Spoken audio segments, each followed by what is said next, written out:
Gênesis no capítulo 11.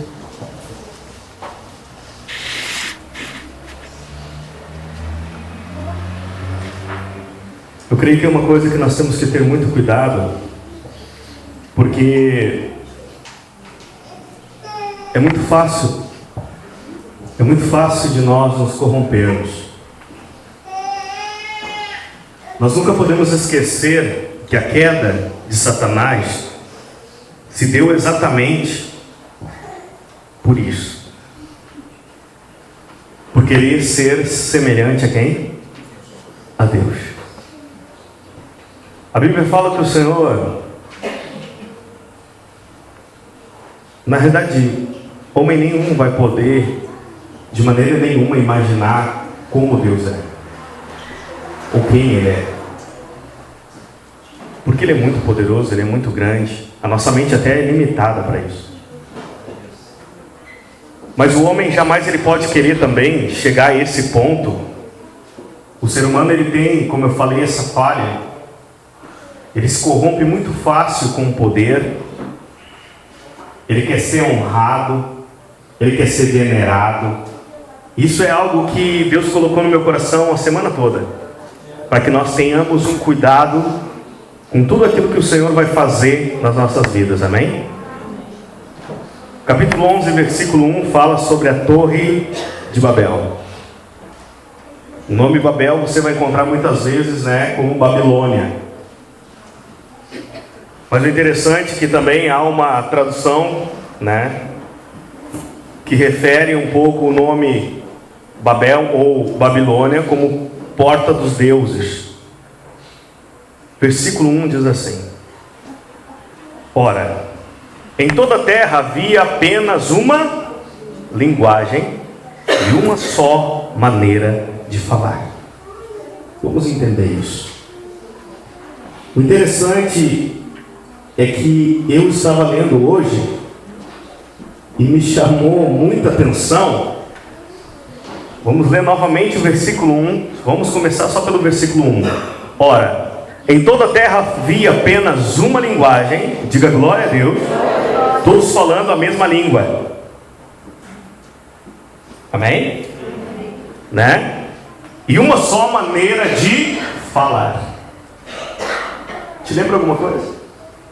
Não? Eu lembrei. Eu lembrei de como a igreja nasceu em Atos dos Apóstolos. Vai lá, marca aí, vai lá no livro de Atos dos Apóstolos, capítulo 3. Porque eu meditando, eu lembrei daquele início da igreja. Eu lembrei daquele início onde a igreja provou de sinais e prodígios tremendos. A unção, a graça era tão grande, sobre aquela igreja, que Deus conseguiu operar sinais tremendos, amém? E o segredo todo daquela igreja, na realidade, estava exatamente no que nós lemos lá no princípio da criação. Todos falando a mesma. Mas você depois vai entender, depois nós vamos voltar lá e vamos ler todo o texto, você vai entender algo profundo. Mas olha o que diz Atos capítulo 3. Vamos ler o capítulo 2, versículo 42, diz assim. O título diz, como viviam os convertidos. E perseveravam na doutrina dos apóstolos, e na comunhão, no partir do pão e em cada alma havia o quê? Temor. E muitos prodígios e sinais eram feitos por intermédio dos apóstolos. Todos os que creram estavam o quê? E tinham tudo em comum. A gente percebe uma igreja que começou de uma maneira sólida, de uma maneira profunda. Começou de uma maneira forte. Todos caminhando na mesma direção, todos falando a mesma linguagem, todos tendo a mesma visão. A Bíblia diz que todos eles viviam em comum acordo. Amém? Eles tinham a mesma visão, o mesmo objetivo, o objetivo central, ou seja, Cristo. Diga para o teu irmão, o objetivo central é Cristo. Vamos ler, né? Já que estamos aqui, vamos ler. Todos os que creram estavam juntos e tinham tudo em comum. Vendiam suas propriedades e bens, distribuindo o produto entre todos, à medida que alguém tinha necessidade. Diariamente perseveravam unânimes. Alguém sabe o que quer dizer unânimes? Exatamente o que eu falei. Todos unidos em um mesmo propósito. A igreja tem que ser assim, porque se a igreja começar a permitir que a soberba e a altivez cresça no meio da igreja, a queda, a dispersação das ovelhas vai ser muito maior. A igreja deveria hoje cada vez mais estar unida e buscando caminhar dentro de uma visão e de um objetivo. Mas o homem, por achar que sabe, ele se corrompe muito fácil e acha que a visão dele é a correta, que a visão do outro já não é correta.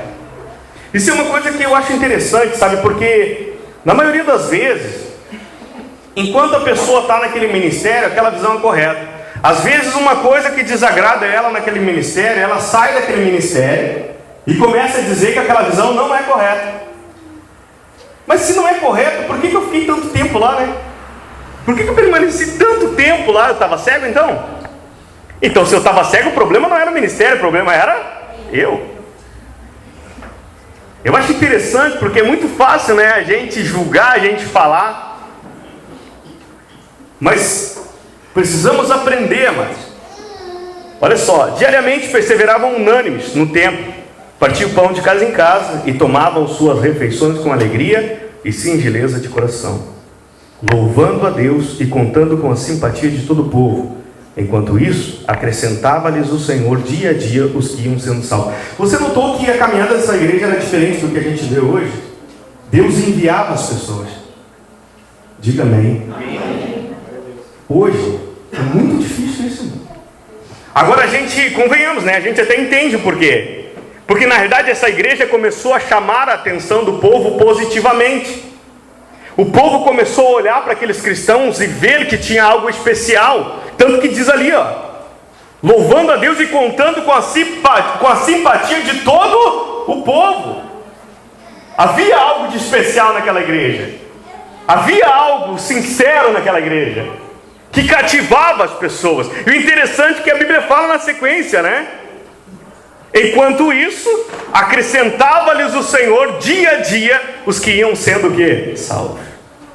O interessante era que Deus que enviava as pessoas. Deus enviando as pessoas. Hoje a maioria das vezes a gente vê que o povo de Deus, as igrejas, os líderes, eles estão tentando usar todos os meios para chamar as pessoas, chamar a atenção das pessoas. Muitos usam até métodos psicológicos para atrair aquela pessoa até a sua igreja.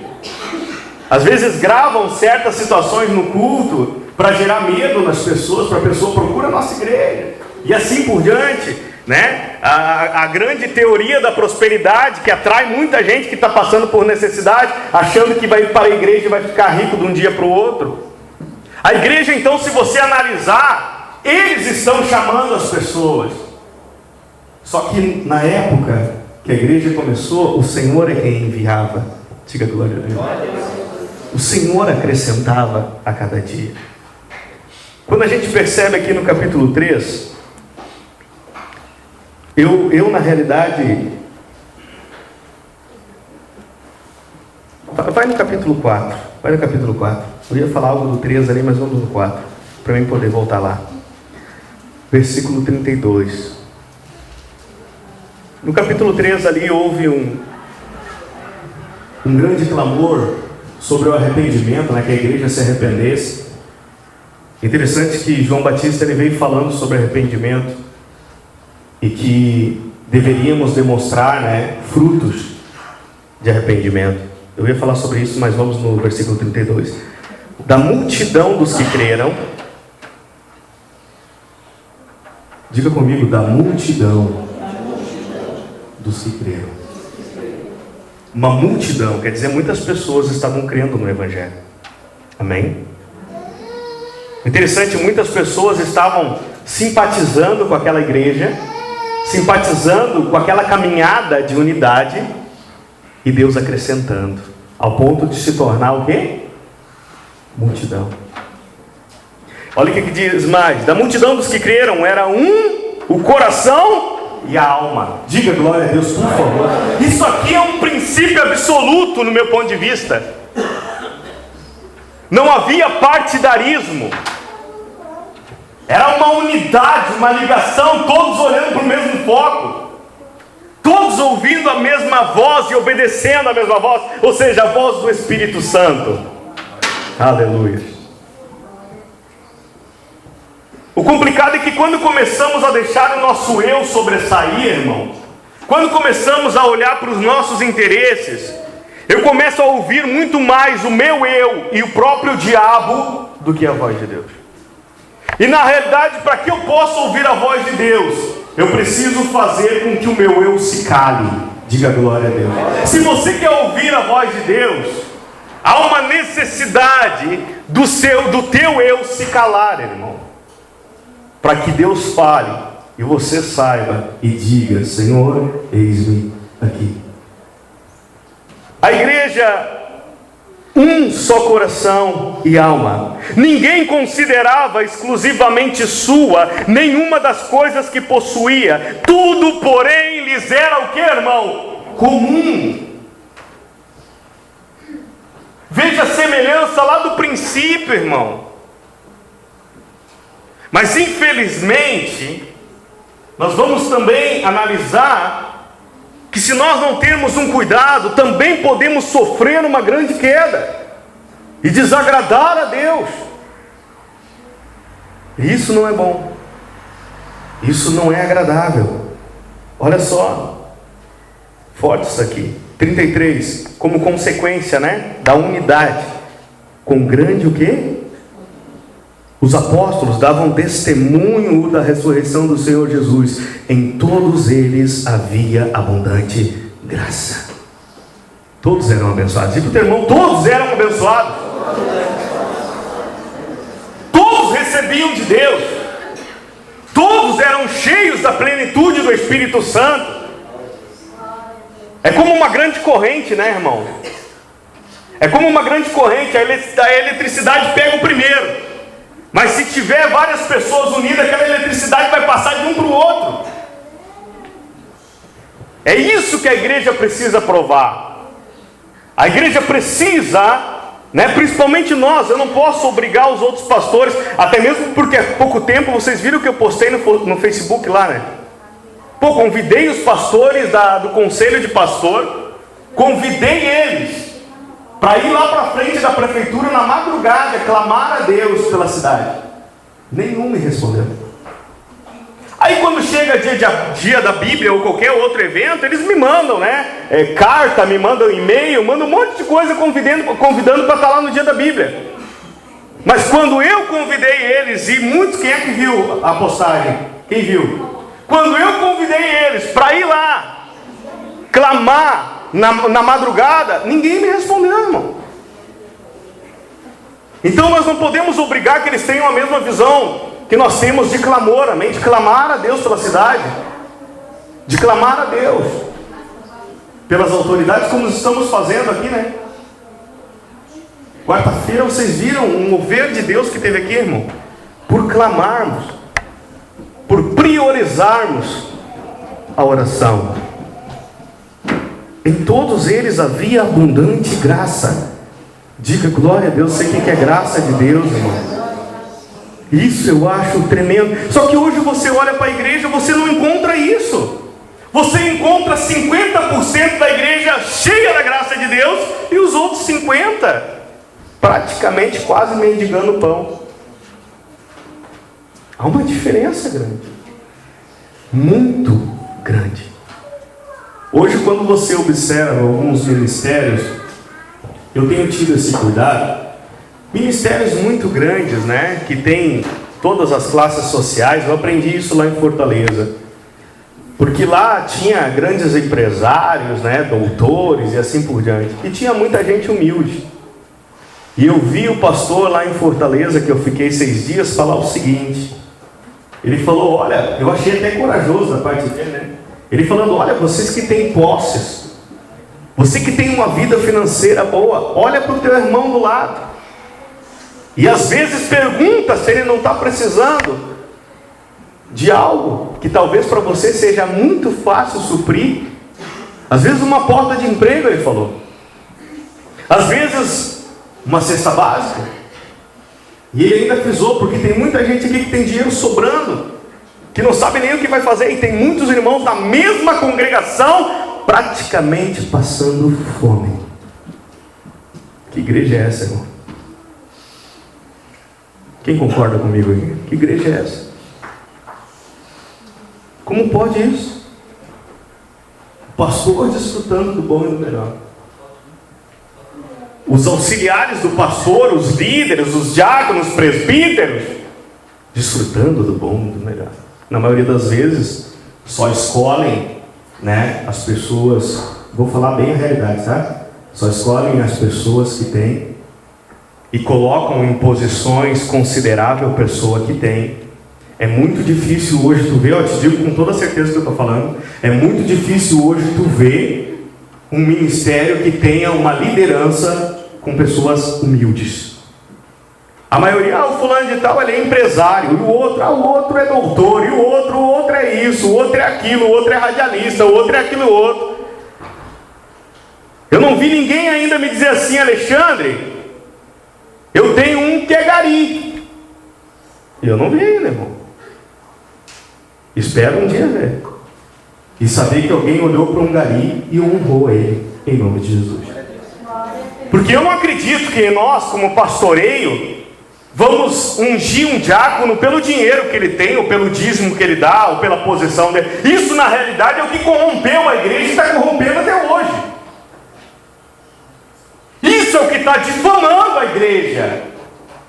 Por que hoje as pessoas não têm essa mesma admiração, Marcelo?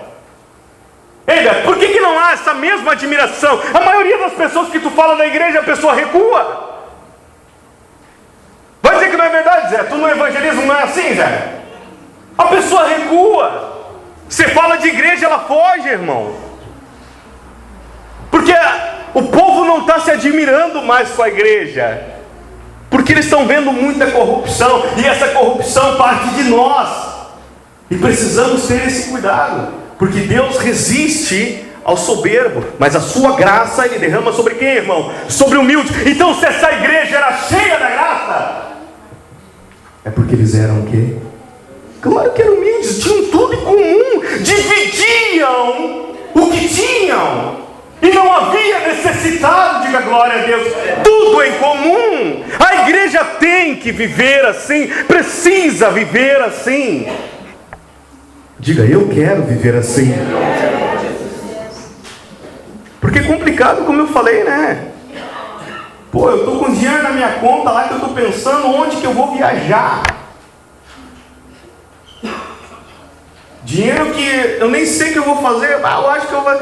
E quantos irmãos na mesma igreja dessa pessoa que está passando por luta, é que nem às vezes eu falo para a Jordana em casa, nós estamos aqui comendo do bom e do melhor, mas quantos não estão na sua casa, sem nada nesse momento? Eu estou lá, né? Comendo estrogonofe. Lembra falando na reunião de obreiro aqui? Estou lá comendo estrogonofe, estou lá comendo filé mignon ou capa de filé. Pô, mas quantos irmãos estão em casa que nem um ovo frito não tem, irmão? E se tiver ovo não tem gás. Aí o irmão vai, eu vou dar uma bandeja de ovo para ele. Tu sabe que ele não tem gás, tia, para que dar uma bandeja de ovo, cara? Se tu vai fazer uma coisa, faz a outra junto. Vai dar uma bandeja de ovo? Vai lá e compra um bujão de gás para ele também. Amém? Pega a tua maminha em casa, parte no meio, divide com teu irmão. Parte em 4, rende mais. a gente come menos e esmagrece. A Silvana até concordou ali, não, Silvana? Concordou. Ter tudo em comum, amado, é o que nós precisamos ter. Ter tudo em comum é como muitas vezes me dói quando eu vejo as pessoas que estão no Evangelho e que estão passando por necessidade, seus filhos passando por necessidade, e muitas vezes eles dizem assim: de que igreja? Eu pergunto: de que igreja você é? Eu sou lá da igreja tal. A igreja tal tá bem? E tu? Como é que tu tá? Tá vivendo uma vida miserável. Mas que é isso, irmão? Se alguém me disser que isso é certo, eu vou dizer: você não conhece a igreja de Jesus Cristo, porque a igreja de Jesus Cristo que nasceu nunca foi assim. Reparta o teu pão. Uma igreja que tinha tudo em comum e que era uma multidão. Eu sei que é difícil tu entender isso porque tu está conhecendo esse Evangelho. Então é difícil tu conseguir raciocinar o que eles tinham tudo em comum. Mas como isso? De que maneira, irmão? O Espírito Santo fazia isso. Lembra que nós falamos lá de Coríntios 13:13? Quem lembra o que está escrito lá? Eu não acredito, eu vou ter que falar. A graça do Senhor Jesus e o amor de Deus e a comunhão do Espírito Santo seja com todos. O Espírito Santo é esse vínculo. E eu não acredito, Max. Eu não acredito que eu vou estar lá na minha casa, eu, servo de Deus, cheio do Espírito Santo. Eu não acredito que eu vou estar lá na minha casa perguntando para minha esposa: onde nós vamos gastar esses 50 mil que nós temos? Quem der, né? Mas... Estou lá com a Jordana pensando: Jordana, eu estou com 15 mil sobrando esse mês, não sei o que eu faço. Oh, glória! Estou profetizando. Jordana, não sei onde é que a gente vai fazer aqui. Talvez a gente poderia trocar de carro, né? Pô, já tem um carro bom, né, irmão? Mas a soberba faz isso, né? O que tu acha da gente pegar um mais avançado? O que tu acha da gente pegar, né, e fazer, às vezes tu mal construiu uma parede, o que tu acha da gente derrubar essa parede e construir outra? Aí, mas nós já recém construímos uma parede, mas eu já não gostei mais. Já enjoei. Tem muito isso, né? Eu já enjoei. E aí eu chego na igreja da glória a Deus, pulo, viro cambalhota, faço um monte de coisa. Eu olho para o lado, está o filho ou a filha do meu irmão em Cristo. Perdão, que eu vou falar. Em pleno inverno, de chinelinho de dedo dentro da igreja. E nós não temos a capacidade de observar isso aí. Tá? O filho do irmão, ou nem sabe porque às vezes o irmão não vem mais na igreja. Que nem uma irmã que falou: pastor, eu não vou mais na igreja porque eu não tenho roupa. Eu sei que a gente poderia dizer: que besteira, não tem roupa, essa irmã não quer saber de Deus.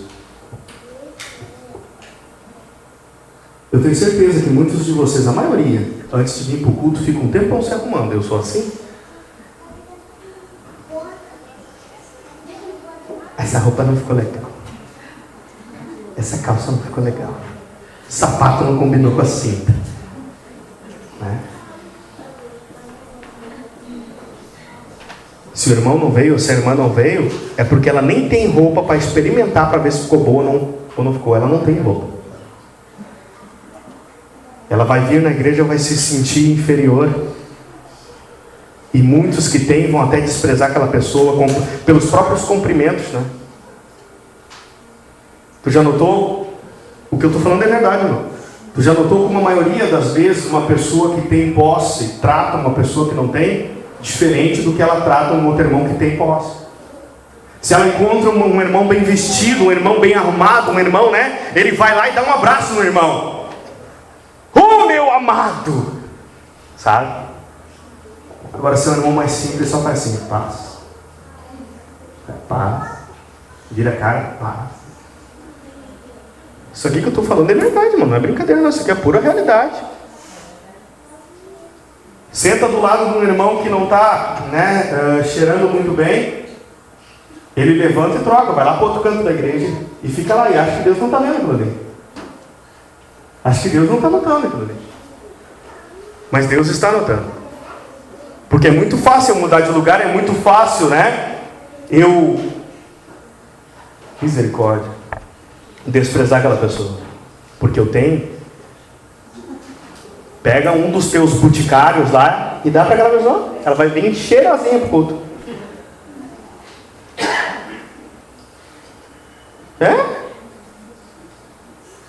É verdade, irmão. A gente não faz nada, mas na hora de falar a gente fala.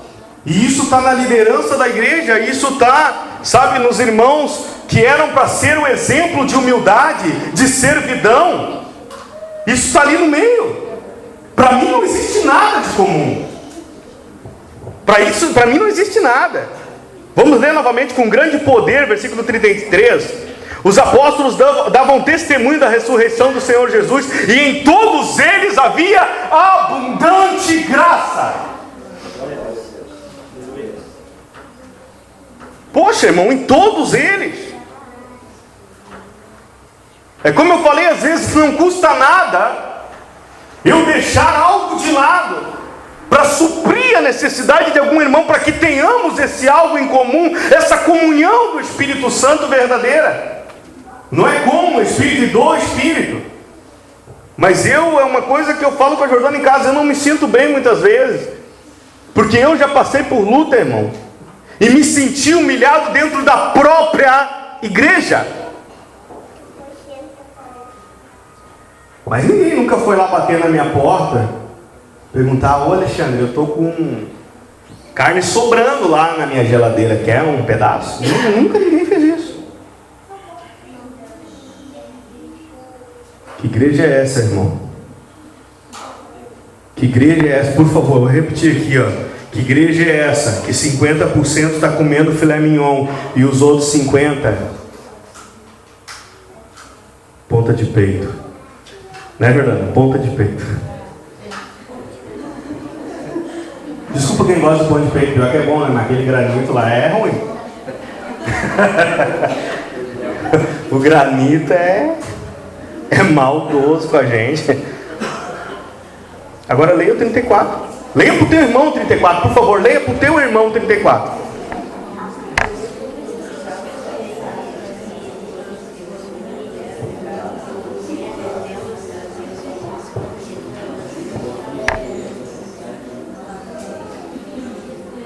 O que tu acha disso, Marcos? Ô, meu irmão, pois nenhum necessitado havia entre eles. Necessitado do quê? De comida, Alexandre? Não é só de comida que eu estou falando. Tem pessoas que têm comida, mas são necessitados de carinho, de atenção, de afeto, de comunhão. Tem muito irmão que poderia ajudar outras pessoas, mas não. Ele não ajuda, ele não coopera. É como se tivéssemos uma igreja dividida, né? 50% de um lado, bem sucedido, os outros 50% que estão vivendo uma vida miserável. O irmão que está do lado, bem sucedido, poderia arrumar emprego para 10 que estão ali, mas arruma às vezes para o mundo e não arruma para os seus irmãos.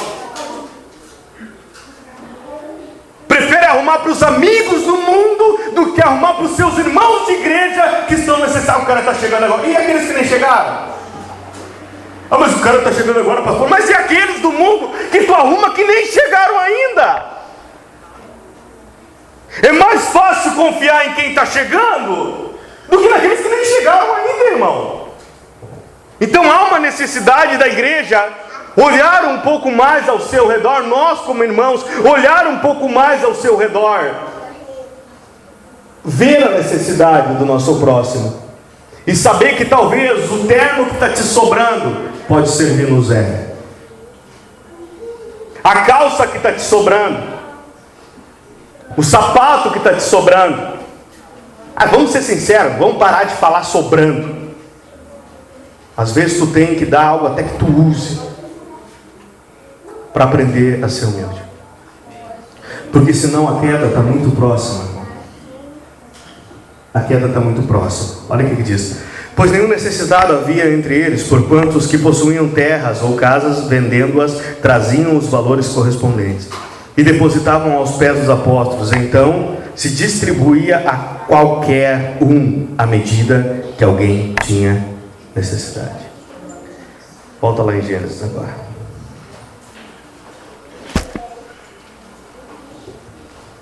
Por que eu trouxe esse início? Porque aqui todos tinham a mesma linguagem, a mesma visão, andavam juntos.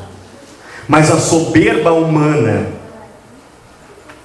faz com que tu se ache especial. Eu me preocupo muitas vezes com o seguinte, irmão. Tem muita pessoa que quando Deus escolhe, ele é humilde. E no começo da sua caminhada, ele se derrama diante de Deus, se humilha diante de Deus. Só que depois que ele começa a crescer, parece às vezes que ele acha que já está no nível do próprio Deus. E já não busca mais da mesma maneira, não clama mais da mesma maneira, já não é mais tão submisso como era. E quando a pessoa começa a viver assim, pode ter certeza que a queda está bem próxima dessa pessoa. E na maioria das vezes ela não vai cair sozinha. Provérbios 16, marca aí, quem poderia ler para mim Provérbios capítulo 16, versículo 18. Leia com atenção o que está escrito aí.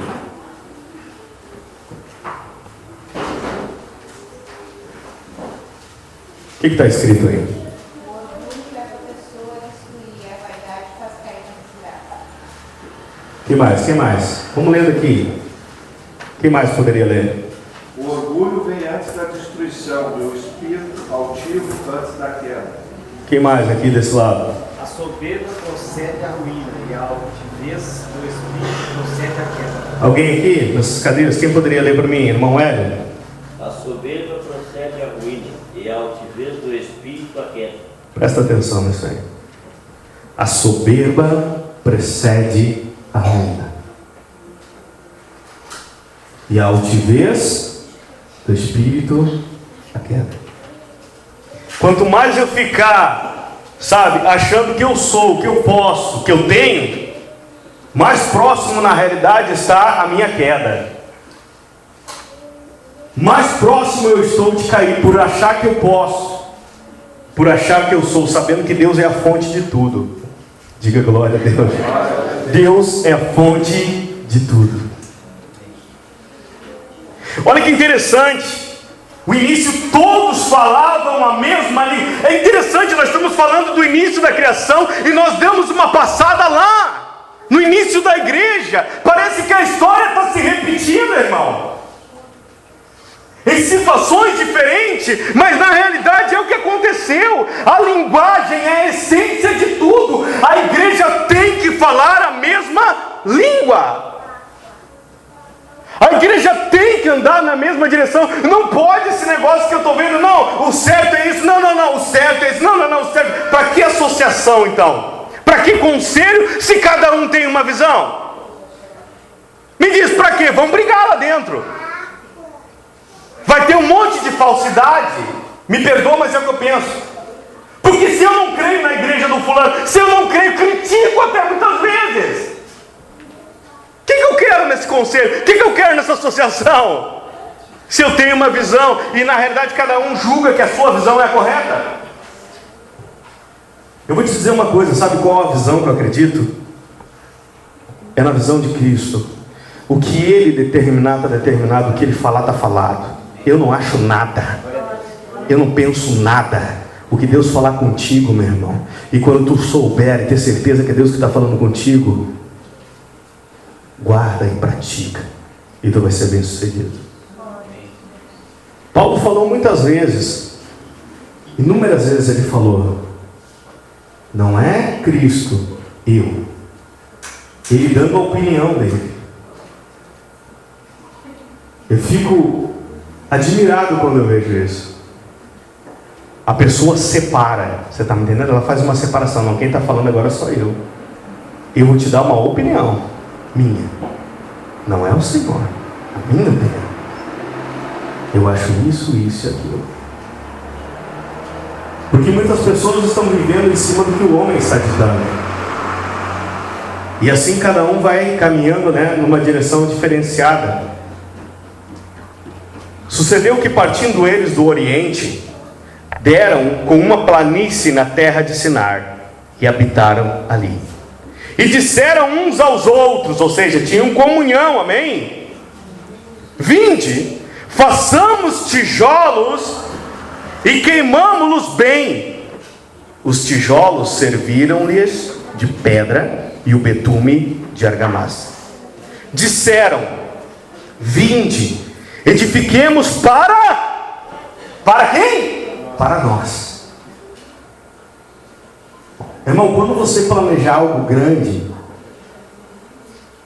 quando a igreja planejar algo grande, nunca planeja para você. Planeja sempre para o Senhor. Diga glória a Deus, por favor. Porque tudo que é grande, tudo que é formoso, tudo que existe de grandeza, o único merecedor é Deus. Quando for edificar algo grande, não edifique para você, edifique primeiramente para Deus.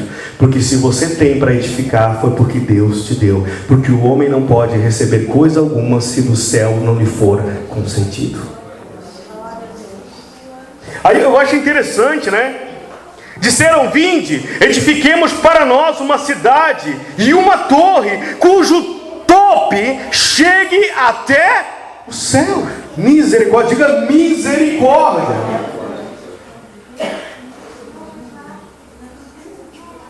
Não lembra muito o diabo, irmão? Querendo ser semelhante a quem? A Deus. E agora, um povo que caminhava unido, que tinha a mesma linguagem, um líder se levantou, sei lá, sempre tem um que se levanta para contaminar os outros, isso aí está cheio. Às vezes está todo mundo andando na unidade, vem aquele joiozinho enviado pelo diabo e começa a contaminar todo mundo. Quando vê, já há uma divisão: pastor, vamos fazer tal coisa para crescer a igreja, vamos fazer tal coisa para expandir a igreja. Para aí, irmão. Deixa que Deus é que vai dar o crescimento no tempo certo, no tempo dele.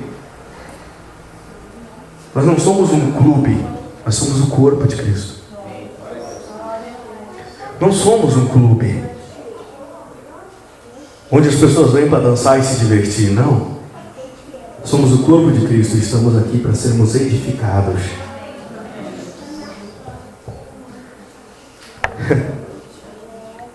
Olha a sequência. Para que o topo chegue até os céus, nós vamos ficar grandão, Grandão. Vou ficar grandão. Tá, galera? Tá grandão, hein? Só que quanto maior a altura, Beto? Maior a gente percebe que pode estar a queda. Maldito o homem que confia no homem e faz da carne mortal o seu braço. E tornemo-nos célebre, o nosso conhecido, exaltado. Eu quero ficar conhecido. Que o nosso nome fique famoso. Vamos fazer algo bem grande, para que a gente se torne conhecido. Diga misericórdia. A queda está muito próxima de quem pensa assim, irmão. Tem muita gente querendo ser conhecida. A primeira coisa que ela vai procurar é querer ser honrada, querer aparecer. Eu estou edificando algo grande para me aparecer. Isso é uma coisa que vocês têm que ter cuidado no dia a dia, irmão. Você pode dizer: Alexandre, mas não tem nada a ver, a nossa vida não tem nada a ver. Como não tem, irmão? Quantas coisas que às vezes a gente edifica na nossa vida, que é para nós, primeiramente, não é para Deus. E na maioria das vezes tu sabe que é para se aparecer. Olha só, o cara tá andando num carrão. Olha o som do cara. Olha a roupa do cara. Olha o relógio do cara. Tu vê o que tá dando aí, Olha as notícias, tu vai ver o que tá dando, querer mostrar o que você tem, irmão. Morte, queda, destruição. As famílias sofrendo por burrice de pessoas. Eu sou grandão. Às vezes, como eu falei, eu citei: eu tenho um carro bom, irmão. Jordana, vamos trocar de carro. Estou com dinheiro sobrando mesmo. né? Vamos trocar de carro, vamos pegar o carro. E aí na minha mente eu já fico pensando, imaginando, né? Eu andando na rua, todo mundo olhando, sabe? Sabe aquele olhar que as pessoas olham e dizem, pô, olha o carro do cara, meu. A gente já fica se achando, irmão. Ah, vai dizer que não é verdade isso aqui, irmão. Por favor, tem algum irmão sincero que levanta a mão, por favor. Eu sou sincero. Eu sou sincero. Por que muitas vezes tu começa a arrumar a frente da tua casa? Porque tu sabe que todo mundo vai passar ali. Ai, olha a casa, como tá linda. Por que tu nunca começa pelos fundos? Tu dá risada, Zé, mas é verdade. Às vezes a frente da casa está linda e o fundo bagunçado. Não é verdade, irmão? Por quê? Porque a gente está preocupado com o que os outros vão achar. Infelizmente é assim. Só que isso vai nos trazer a queda. Querer ter algo, edificar algo grande para se aparecer, para ser honrado, venerado, conhecido. É que nem a pessoa que sobe no altar, pastor, eu quero cantar. Para que tu quer cantar? Tem pessoas que sobem no altar e querem ser admirados pelos irmãos. Eu me lembro de uma vez que eu levantei um camarada para o altar aqui, para ficar no meu lugar. Só que, poxa, eu vejo que a pessoa está cantando mais para o povo do que para mim, do que para Deus, quer dizer, para mim. Está cantando mais para o povo do que para Deus. Tu percebe automaticamente que a ideia dele é se aparecer, ser honrado. Aí depois ele quer descer do altar e quer saber como é que foi o louvor. Ah, foi muito bom, ah, foi isso, ah, foi... Aí ele sai se achando, né? Pergunta 10 vezes para a esposa em casa. O louvor estava bom hoje, né? Tava, né? Tava, né? Filho, o louvor estava bom, tu viu, pai? Ah, tá, tô mentindo.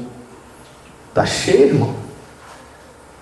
Tá cheio, não tá cheio, velho? Tá cheio. Quer aparecer. Camarada prega.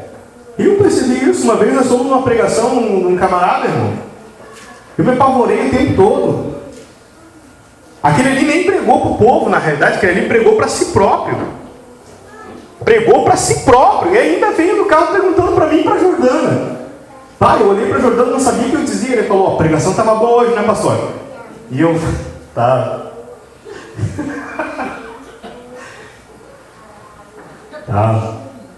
Aham.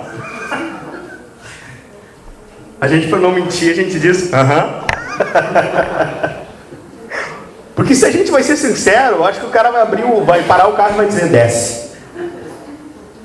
Porque ele não aceita, irmão. Ô, irmão, vamos ser realistas, a pessoa não aceita, é sério isso. Termina. Ô, Max, o que tu achou? O que tu achou hoje? Ah, hoje a palavra bombou, né, Max? Ô, Max, hoje a palavra foi forte. Falou com todo mundo na igreja. Pô, o cara quer se aparecer, irmão. Se falou, falou. Se não falou, não falou. Eu acho que quem eu tenho que agradar, primeiramente, eu acho que não tenho certeza, né? Quem é? Quem é, irmão? Então agrada a Deus, irmão.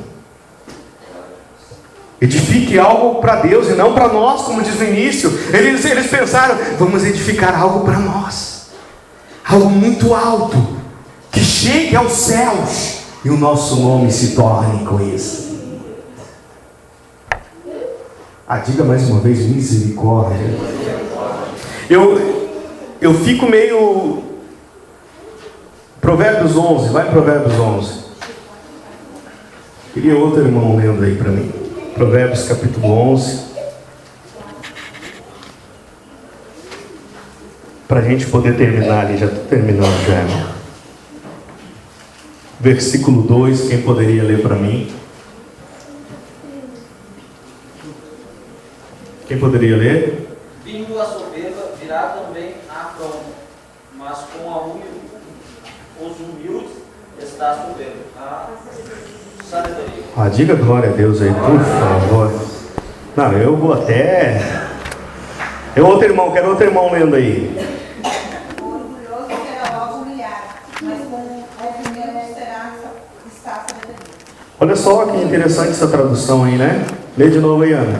O orgulhoso será logo humilhado, mas os que são humildes sabedoria. O orgulhoso será logo o quê? Humilhado. Com humilde está a sabedoria. A minha é a mesma tradução que os irmãos leram aí, ó. Em vindo a soberba, sobrevém a desonra, mas com os humildes está a verdadeira sabedoria. Ô, irmão, você tem que se ligar quando o orgulho está começando a crescer dentro de você, irmão. É como eu falei essa semana, e eu vou te dizer quantas vezes eu tive que resistir, irmão, a esse tipo de sentimento. Resistir mesmo, ao ponto de gerar uma luta espiritual dentro de mim. Não, mas eu não quero me aparecer, porque hoje é muito fácil tu se corromper. Volta lá para nós terminarmos. Hoje é muito fácil. E tornemos célebre o nosso nome, para que não sejamos espalhados por toda a terra. Aquilo na realidade que eles não queriam que acontecesse, acabou acontecendo. Parece até aquela expressão de Jó 3,25, né? Lembra que nós lemos alguns dias? O que diz lá? Quem lembra, irmão? O que diz Jó 3,25?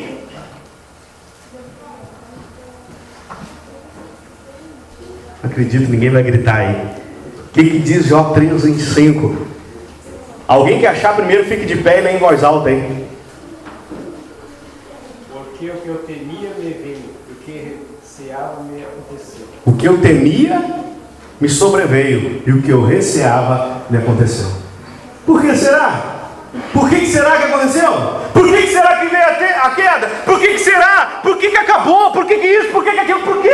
Porque eu sou culpado. Eu permiti o orgulho, a altivez, a soberba crescer dentro de mim. Eu permiti a inveja tomar os meus olhos, ao ponto de eu querer ter algo para me aparecer para o outro irmão, ou porque o irmão comprou, eu vou comprar também, eu vou comprar um melhor ainda. Para aí, calma, irmão, respira. Para aí, tia. Ô Zé, vai me dizer que não está cheio disso aí, né? O irmão compra um carro, a inveja já brota no outro. Ah não, eu vou comprar um carro também, eu vou entrar aí no financiamento, vou me pipinar, mas vou comprar. Aí chega lá, o irmão comprou esse aqui, ó, eu vou comprar aquele lá.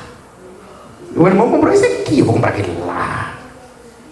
Diga misericórdia.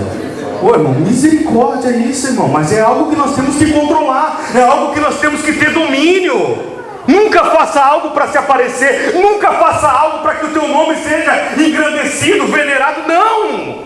Toda honra e toda glória sejam dadas a Deus. Ele é digno, nós não somos nada, somos pó. Para terminar, então desceu o Senhor para ver a cidade e a torre que os filhos dos homens edificavam. E o Senhor disse: eis que o povo é um, e todos têm a mesma linguagem. Ó a igreja de Jesus Cristo.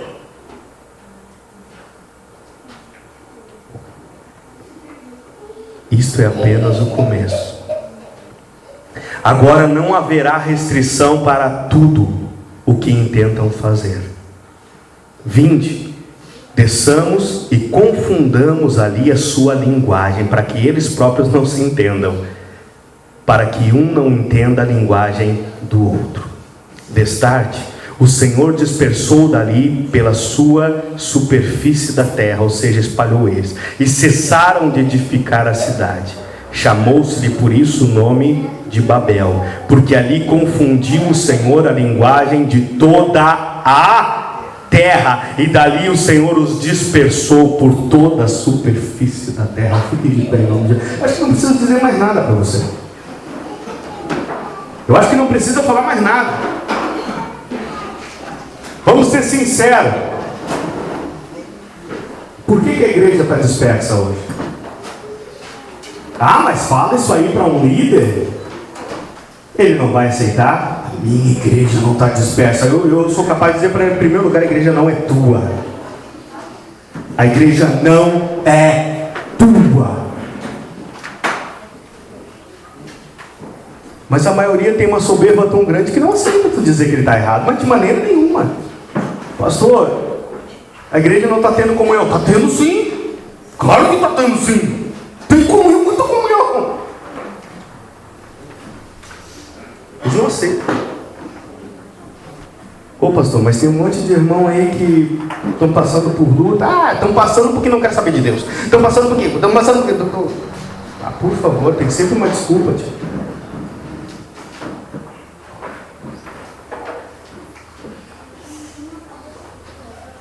Beto tá rindo, mas é verdade, não é, Beto? Pô, não é verdade, Beto? É uma pura verdade. Os homens estão procurando seus próprios interesses. Eu quero só terminar com uma coisa. É muito fácil você honrar uma pessoa que você já conhece, que você até admira. Eu quero ver você honrar uma pessoa que está chegando, que você nunca viu. Aí eu quero ver. Se um dia Deus falasse para você assim: pega o teu carro que está sobrando e dá para o teu pastor. Com toda certeza, ele é meu pastor. Dá para o diácono na igreja. Claro que eu dou, Deus, com certeza. Dá o teu carro para o irmãozinho que chegou lá essa semana na igreja. Não, nem conheço ele. Não, Deus. Sabia o que ele vai fazer com esse carro, né? De repente ele vende, né? Para isso, para aquilo, de repente. Já estão querendo até cogitar com Deus, né? Max, com coisa que Deus não sabe. Estão querendo cogitar com Deus, né? Se Deus mandou, se Deus falou, faça, irmão. Honre aquele irmão como você honraria o teu próprio pastor. Eu me lembro muito bem daquela carta, né, de Paulo a Filemon, quando Paulo fala, né, sobre aquele servo que ele conheceu na cadeia, em prisão, que ele fala, né? E que ele diz: eu quero que tu trate ele como tu me trataria. Pô, forte isso aqui, irmão. E o interessante é que antes, essa mesma pessoa esteve com Filemon e gerou um dano para Filemon. E agora Paulo estava falando: eu sei que ele já errou contigo, tu vai aceitar ele agora como se estivesse aceitando a mim próprio. E tu vai tratar ele como tu me trataria. Então, como que tu ia tratar o teu pastor? Né? Com certeza, ia fazer um banquete para ele, uma cama, ia dar minha cama, eu ia fazer isso, fazer aquilo. Então agora tu vai tratar aquele irmão que está chegando como tu trata o teu pastor. Eu quero ver, irmão. Isso aqui eu quero ver. Não esqueça que o irmão humilde de hoje pode ser o pastor de amanhã. Porque ele é humilde. Mas não esquece que o pastor soberbo de hoje pode ser o mais humilde e miserável até amanhã. Porque a soberba precede a ruim. Coloca a tua mão no teu coração, quero orar.